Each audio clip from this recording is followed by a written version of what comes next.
I sat in the chair across from Catherine Holt's desk, my hands folded tightly in my lap so she wouldn't notice my fingers picking at each other.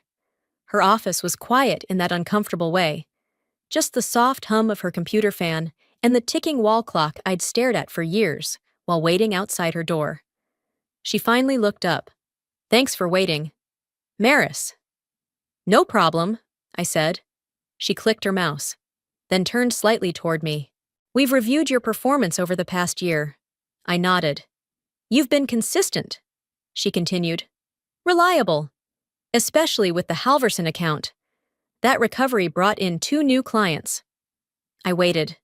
She paused, blinking slowly, then said, "Overall, your performance has been adequate." The word settled heavy in my chest. Adequate. 8 years of late nights, weekend calls, fixing problems no one else wanted to touch. Adequate. "For the leadership role," she went on, "we're looking for someone with stronger presence, more visibility." I kept my voice steady. "Can you clarify what you mean by visibility?" "It's not just about doing the work," she said calmly. "It's about being seen, doing it." So that was it. Not results, not outcomes. Optics. "I understand," I said. She smiled, relieved, and slid a thin folder across the desk. "We're restructuring. Today will be your last day." I stood, smoothed my jacket, and nodded once. "Thank you for the feedback." She seemed surprised I didn't argue. I walked out, past my desk, past the team I'd quietly kept afloat for years. I packed slowly, laptop last, badge on top, at 5 o'clock. I left the building without saying goodbye. The drive home was silent, no radio, just traffic and my own breathing. When I opened the front door, my daughter Lena came running down the hallway in her socks. "You're home early," she said. Confused? "Yeah," I replied. "I am." She studied my face. "Is everything okay?" I set my bag down and smiled. "It is now." We made dinner together. Pasta, too much sauce. She told me about school, about a girl who borrowed her pencil and never gave it back. I listened. Really listened. Later. We sat on the couch, her feet tucked under my leg, watching a show we'd both seen too many times. She leaned her head against my arm and sighed. "I like when you're home," she said quietly. "So do I." I answered. That night, after she fell asleep. I stood alone in the kitchen for a long moment. The house was still, and for the first time in years, nothing was pulling at me. Take a second with me, unclench your jaw, let your shoulders drop, and rest your eyes on something far away. For a few breaths, your body will thank you for it. Where are you listening from right now if this moment feels familiar? Stay with me and consider subscribing. The quiet part of this story is just ending, and what comes next is where everything begins. The next morning, I woke up at the same time I always had. 6:30. Alarm off before it rang. Habit is stubborn like that. I made coffee, packed Lena's lunch, and walked her to the bus stop. She waved twice before climbing on, the way she always did when she wanted to be sure I was watching. I stayed until the bus disappeared, then walked back inside. For the first time in years. I didn't open my laptop. I sat at the kitchen table instead, hands wrapped around a mug that had gone lukewarm, and let the quiet settle. No calendar alerts, no urgent emails, no red exclamation points demanding attention. By mid-morning, I noticed how strange it felt not to be needed. At work, I had been the person people went to when something broke, when a client escalated, when a deadline quietly slipped past everyone else. I fixed things before they became visible. That had been my value. At home, none of that mattered. I did laundry, cleaned out a drawer I'd been meaning to tackle for years, found an old notebook from Lena's first year of school, her crooked handwriting filling the pages. I sat on the floor and read it longer than I meant to. Around noon, my phone buzzed, then again. I flipped it face down without checking. I picked Lena up early that afternoon. She looked surprised when she saw me waiting. "You didn't forget?" she asked. "No," I said. I remembered. We stopped for groceries on the way home. She insisted on choosing cereal. even though I knew she'd eat it twice and forget it existed. At the checkout, she leaned against the cart and said, casually, "You seem different." I smiled. "Different, how not tired?" she said after a moment. That landed harder than I expected. That evening, after dinner, I finally looked at my phone. Missed calls, messages, names I recognized immediately, people who hadn't checked in for years unless something was wrong. I didn't listen to the voicemails. I wasn't angry. I wasn't smug. I just felt distant. Like I'd stepped off a moving walkway and the world hadn't noticed yet. The next morning, I dropped Lena off at school and drove past the familiar exit toward Northbridge before I realized what I was doing. Muscle memory again. I laughed quietly and kept driving, back home. I opened my laptop not to work, but to update my resume. Not out of panic, out of clarity. I listed what I'd actually done, not the titles they'd given me, the systems I'd built, the fires I'd put out. It was longer than I expected. As the sun dipped lower, my phone buzzed again on the counter. I let it buzz. For once, the silence wasn't a problem to solve. It was a choice. By the third morning, the quiet had weight, not the peaceful kind, the kind that presses gently but insists on being noticed. I woke before the alarm again, though there was no reason to. Lena was still asleep, one arm flung over her pillow, hair a mess across her face. I stood in the doorway longer than usual, then closed the door softly and went to the kitchen. Coffee brewed, steam rose, still no laptop. My phone sat on the counter, face up this time. It didn't take long. The first call came just after 8. I let it ring out. A minute later, another. Then a text. "Hey, Maurice. Quick question, can you call me when you get a sec? I recognize the number." Evan, senior associate. He'd shadowed me for nearly a year and never once asked how I was doing, unless something was on fire. Another buzz. Then another. I didn't feel satisfaction, just confirmation.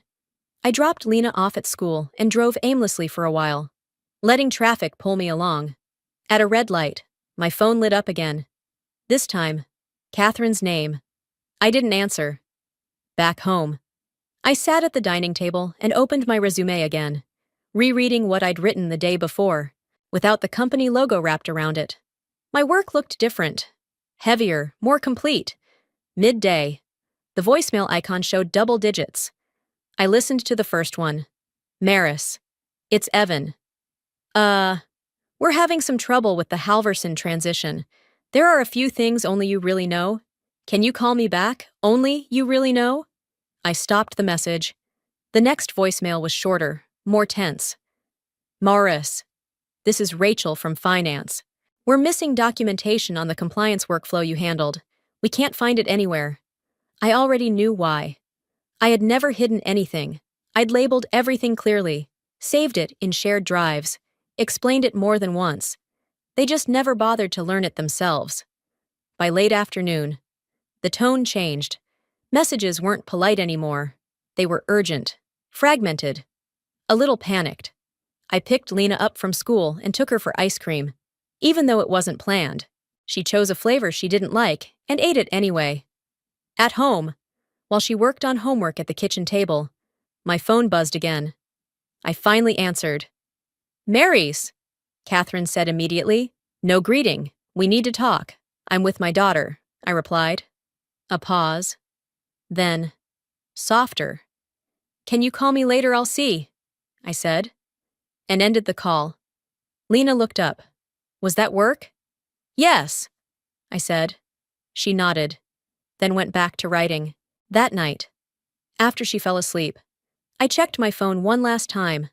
Dozens of missed calls. I didn't return any of them. Tomorrow, I would drive back to Northbridge, not to fix anything, just to show up. Observant viewers will notice something unusual here.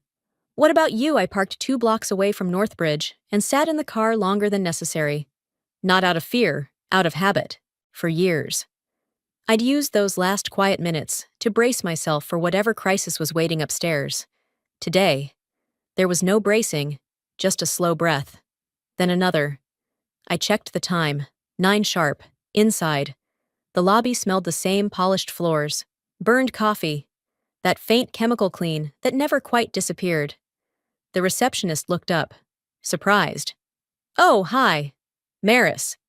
"Morning," I said. No badge to scan. Security hadn't deactivated it yet. Another small thing I'd always handled for them. The elevator ride felt longer than usual. When the doors opened on my floor, the noise hit me first. Phones ringing, voices overlapping, chairs scraping back too quickly. Then the looks. People froze mid-step when they saw me. A few stared openly. Others pretended very hard not to. I walked past my old desk already cleared. Someone else sitting there now, eyes wide, unsure whether to acknowledge me. I didn't stop. Catherine's office door was open. She was standing, phone pressed to her ear, one hand gripping the edge of her desk. She saw me and paused. "I'll call you back," she said sharply, then hung up. "Maris," she said, forcing a smile. "I wasn't expecting you. I said I'd see." I replied. She gestured toward the chair. I didn't sit. "We're having some challenges," she began. "There are gaps we didn't anticipate." I nodded once. "That happens." Her jaw tightened. "The Halverson account is threatening to escalate. Finance can't locate the compliance framework you managed. Ops is asking questions I don't have answers to." I waited. "You built a lot of systems," she continued, "and we may have underestimated how interconnected they were." Underestimated. I folded my arms. "What are you asking me for?" "Catherine." She hesitated. "That told me everything. We'd like you to help stabilize things," she said finally. "Short-term, consulting basis." I almost laughed. Almost. "And the leadership role I asked, the one I wasn't visible enough for." She looked away. "That's not relevant right now." I stepped back toward the door. "I'm not here to fix anything," I said calmly. "I came to collect the rest of my personal files." Her eyes widened. "Maris, be reasonable. The team needs you." "The team relied on me," I corrected. "There's a difference." Outside her office, the floor had gone quiet. Everyone was listening. I could feel it. "I'll send you an email," Catherine said, voice tight. "With terms?" "You can," I replied. "I may or may not respond." I walked out without waiting for her answer. As the elevator doors closed, my phone buzzed in my hand. A new message. "We're prepared to talk about adjustments." I slipped the phone back into my pocket. Adjustments weren't what they owed me. And for the first time, they knew it. I didn't reply to Catherine's message that day. I drove home instead, windows down, letting the noise of the city wash through the car. Not to clear my head was already clear, but to remind myself that I wasn't trapped inside their building anymore. At home. Lena was at the table coloring, tongue pressed to the corner of her mouth, the way she did when she was concentrating. I set my keys down quietly and watched her for a moment before she noticed me. "You're back already?" she asked. "Yeah," I said. "Just had to pick something up." She nodded, satisfied, and went back to filling in the sky with too much purple. That evening, after she went to bed, I finally opened my laptop. Not my resume this time, a blank document. I wrote a list, not emotional, not dramatic, just factual.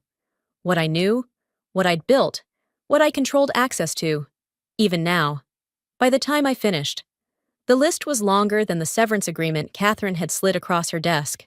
My phone rang at 7:30. I let it ring twice before answering. "Maris," Catherine said, her voice carefully neutral. "Thank you for taking the call." "I didn't say thank you," I replied. A pause. "We're prepared to offer you a consulting arrangement," she continued. "Short-term, competitive rate, immediate start. Send it in writing," I said.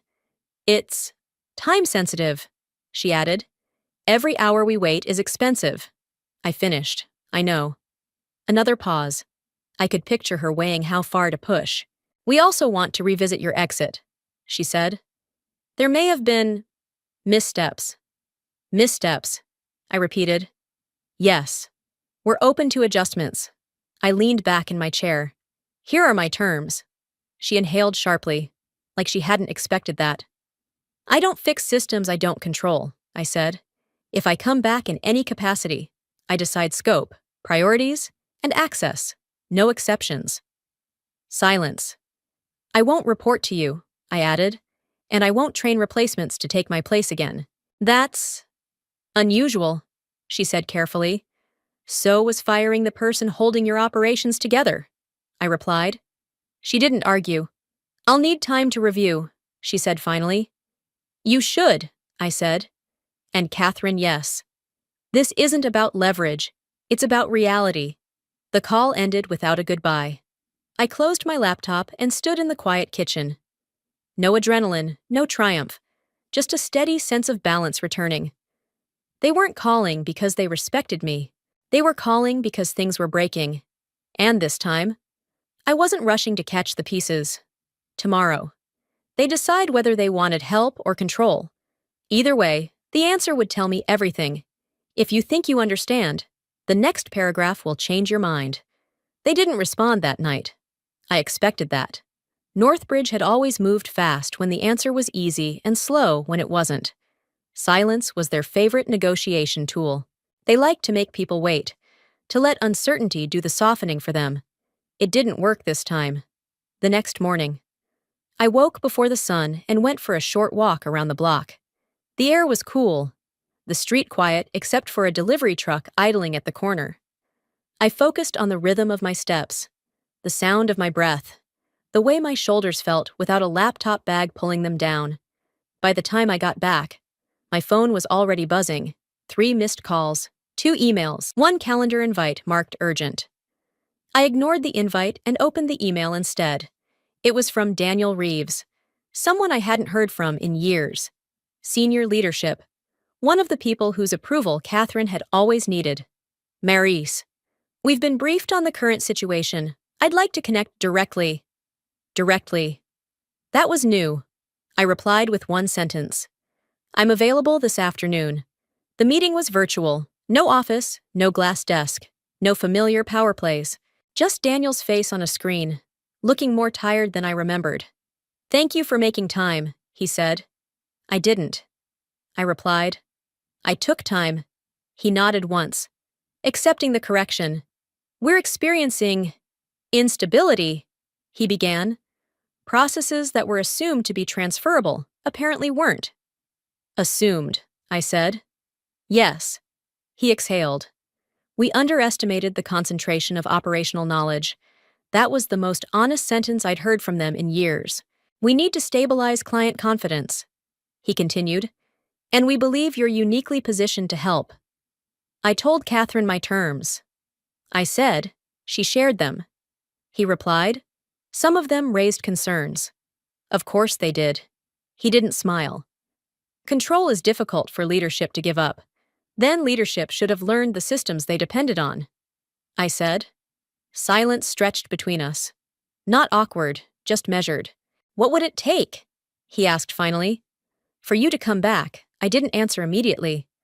I thought of Lena at the kitchen table, of evenings without email, of how easy it would be to say no and walk away clean. I don't come back as a favor, I said. I come back with authority, clear decision rights, written, and I decide how long I stay. He leaned back, considering. That's a significant shift, he said. So is what's happening on your end, I replied. Another pause. We'll draft something, he said. Today. Good, I answered. Because tomorrow, I may no longer be available. When the call ended, I didn't feel relief. I felt calm. The pressure wasn't on me anymore. It was on them. The document arrived just before noon. Not from Catherine. Not even from Daniel. It came from legal, clean subject line, no apology. Just a draft agreement attached. As if this were a routine transaction, and not the result of a system quietly unraveling. I opened it slowly and read every line. They offered a title that sounded important enough to calm the board. They offered a rate that suggested urgency, not generosity, and buried between the clauses. There it was, decision authority, scope control, direct reporting lines that bypassed Catherine entirely. They were giving me room, not because they wanted to, Because they had to. I didn't sign it, instead. I printed it out and set it on the kitchen table. Lena was home early that day, sprawled on the floor with a school project spread around her like a small disaster zone. Is that work? She asked, peering up at the papers. Sort of, I said. She considered that, then shrugged and went back to cutting construction paper. I watched her for a moment, then sat down with a pen. I crossed out 3 clauses, added 2 sentences, wrote 1 note in the margin, clear and firm, no on-call expectation, no emergency access without my approval, end date at my discretion. I scanned the document and sent it back without commentary. An hour later, my phone rang. Daniel again. You're pushing, he said. Not unkindly. I'm clarifying, I replied. He was quiet for a beat. Catherine is unhappy. I'm not reporting to her, I said. That was clear. Yes, he said. It was. Another pause. You're changing how we operate, he added. No, I said. I'm changing how I operate. You're deciding whether you can live with that. He laughed softly at that. Not amused, resigned. I'll get approval, he said. You'll decide, I corrected. Approval implies permission. When the call ended, I folded the papers and slid them into a drawer. I didn't hover over my inbox. I didn't pace. I took Lena to the park instead. We sat on a bench while she climbed and fell and climbed again. At one point, she ran over. Breathless. Are you going back to work? She asked. I thought about it. About glass offices and late nights, and being praised for fixing what shouldn't have been broken in the first place. I'm going back differently, I said. She nodded, satisfied with that answer. By the time we got home, my inbox had 1 new message. Approved. No exclamation point, no congratulations, just acceptance. I closed my laptop and started dinner. Tomorrow, I would walk back into Northbridge, not as an employee, as a condition they had finally agreed to. And this time, I wouldn't be carrying them. I'd be setting the weight down exactly where it belonged. I returned to Northbridge on a Tuesday. Not early, not late, exactly on time. I didn't wear anything new, just the same neutral blazer, flat shoes, hair pulled back the way it always was when I needed to think clearly. The difference wasn't how I looked, it was how I moved. No badge check again. Still active, still overlooked. The lobby quieted when I walked through. Not dramatically, just enough. People recognized me now. Not as the person who fixed things, but as the reason things had stopped working. Catherine wasn't waiting for me this time. That felt intentional. Instead, a junior analyst met me at the elevator. Eyes wide, holding a tablet like a shield. Daniel asked me to bring you upstairs, he said. Upstairs meant a floor I'd only seen twice in 8 years. The conference room was all glass and light. Daniel was already there, along with 2 people from legal and 1 from finance. Catherine sat at the far end, arms crossed, expression controlled. No one offered me coffee. I took a seat anyway. Daniel cleared his throat. Thank you for coming back. Maurice. I didn't come back, I said. I came in. A few glances exchanged. We want to align on priorities, he continued. Stabilization. First. Then no, I said calmly. First, we reset expectations. Silence. I'm not here to absorb chaos, I went on. I'm here to redesign what caused it. That means some things will stop. Some projects will pause. Some people will be uncomfortable. Finance shifted in their chair. Catherine spoke up. We can't afford disruption right now. You already have disruption, I replied. You just don't control it. That landed. I slid a single-page document across the table. Not a report, a boundary list, office hours, decision lanes, escalation rules. This is how I work, I said. If it doesn't suit you, we end this now. Daniel picked it up and scanned it. He nodded slowly. This is precise, he said. It has to be, I replied. Precision is what keeps systems standing. Catherine didn't look at me. She stared at the table. I'll need access to the core ops dashboard, I added. And I'll be meeting directly with team leads, not through intermediaries. That bypasses management, Catherine said sharply. It bypasses bottlenecks, I corrected. Daniel closed the document. We agreed to this. Catherine exhaled, tight and controlled, but said nothing. The meeting ended without applause, without resolution, just a quiet understanding that something had shifted and couldn't be shifted back. As I stood to leave, Daniel said, "You'll start seeing changes quickly." I know, I said. So will you. Back in the elevator. Alone this time. I felt something unexpected. Not triumph. Relief. For years. I'd carried weight no one acknowledged. Now it was visible, measured, placed exactly where it belonged. And if it cracked something, that meant it had been cracked already. Tomorrow. The real work would begin. The first sign wasn't loud. It was a missed meeting. A senior client didn't show up to a scheduled call. Then followed with a short email asking to reschedule after internal clarification. That phrase had weight. It meant doubt had reached the surface. By mid-morning, 2 more calls were postponed. I didn't rush. I watched. From a small conference room. I pulled up the ops dashboard I'd been locked out of for years. The data hadn't changed. The problems had always been there. What changed was that no one was smoothing them over anymore. Team leads came in one by one. Not summoned. Curious. They spoke carefully at first, like people testing ice. I let them talk. I asked questions I'd never been allowed to ask before. Why this process existed. Who approved that shortcut? When documentation stopped being updated, answers came slowly, then more freely. By noon, the pattern was clear. Decisions had been layered on top of decisions until no one remembered the foundation. Catherine's style.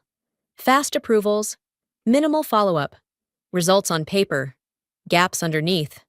At one point, an analyst named Renee hesitated, then said, "We used to bring these issues to you." "I know," I replied. And then, "It stopped," she said. I nodded. It didn't stop, it was redirected. That afternoon, Daniel joined one of the sessions. He didn't interrupt, he listened. I watched him realize, in real time, how much risk had been hidden by momentum. Later, in the hallway, he said quietly, "This is bigger than we thought." "It always is," I said, "when things only work because one person won't let them fail." Catherine avoided me all day. That told me enough. At 4:30, I sent out a single message to leadership. No blame, no drama, just facts. What was paused? What was broken? What would not be fixed until ownership was clear? Replies came fast. Questions, pushback, concern. I answered none of them. Instead, I shut my laptop and went to pick up Lena. She asked if we could walk home instead of drive. So we did. The air was cool, the sky low and gray. She kicked a stone the whole way, narrating a story only she understood. At dinner, she asked, "Did you fix everything?" I smiled. "No?" "Is that bad?" "No," I said again. "It means things are finally being seen." That night, after she went to bed, I checked my email once more. A message from the board. "We need to talk." I closed the laptop. Tomorrow wouldn't be quiet, but it would be honest, and whatever happened next, it wouldn't be invisible. The board call was brief, not rushed, just precise. They asked questions I'd waited years to hear, not about optics, not about timelines, about ownership, accountability. What happens when speed replaces structure? I answered calmly. I didn't soften anything. When the call ended, there was no victory speech, no applause, just a quiet acknowledgement that the company would change, or it wouldn't survive long enough to matter. I walked out of the building before sunset. Outside. The air felt lighter, not because the work was done, but because it finally belonged where it should. I drove home without checking my phone. The city slipping past like it always had, only this time. It didn't feel like I was late for something. Lena met me at the door. Backpack half zipped, shoes kicked off in the wrong place. "Did you win?" she asked. I smiled. "That's not how it works." She considered that.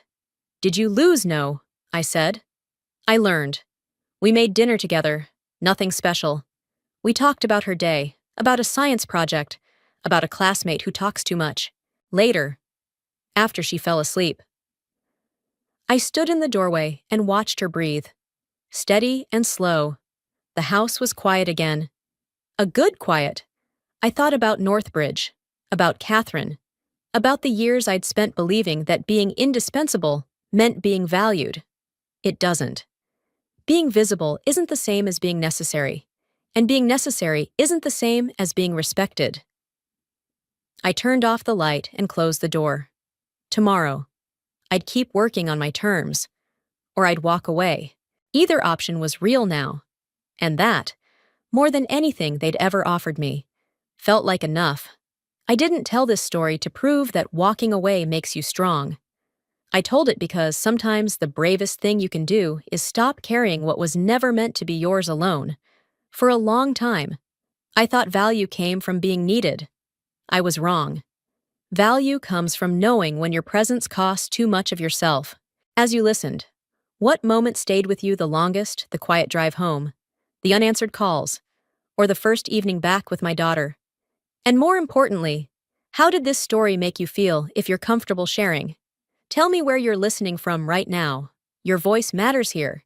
If this story resonated, leave a comment, give the video a like, or share it with someone who might need to hear it today. And if you want more stories about dignity, boundaries, and quiet strength, I'd be glad to have you subscribe and stay with me.